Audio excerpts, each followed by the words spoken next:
ప్రళయం అంటే యుగాంతమే కాదు, ప్రతి క్షణం ప్రళయమే. నిన్నని మనం ఈ రోజు అనుకున్నాం, కానీ అది ఈ రోజు నిన్న అయిపోయింది. అంటే జరిగింది మళ్ళీ తిరిగి రాని దాన్నే ప్రళయం అంటారు. ఇదంతా చేసే అధికారం ఎవరికి ఉందో ఆమె ఈశ్వరి. ఇదే లలితా సహస్రనామాల్లో 3వ నామం శ్రీమత్ సింహాసనేశ్వరి. సాహిత్యంలో వర్ణ విపర్య న్యాయం ప్రకారం సింహానే హింస అయింది. హింస అంటే పూర్తి చేయటం అని అర్థం, అంటే ఏదైనా లయం చేయగలిగే శక్తి.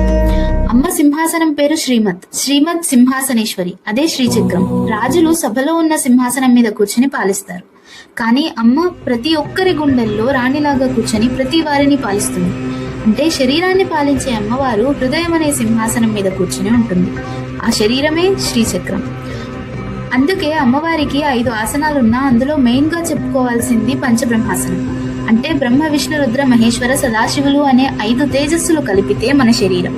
ఈ శరీరాన్ని చైతన్యంతో నింపేది ఆమె శక్తి. శక్తి కలిస్తేనే పంచబ్రహ్మాసనం, లేకపోతే పంచప్రేతాసనం. అంటే శక్తి ఉన్నంతసేపు శరీరంలో ప్రతి కణంలో ప్రతి క్షణం సృష్టి స్థితి లయలు జరుగుతూనే ఉంటాయి. అందుకే శ్రీమాత శ్రీ మహారాజ్ని శ్రీమత్ సింహాసనేశ్వరి అనేది అమ్మవారి నిత్యస్వరూపం.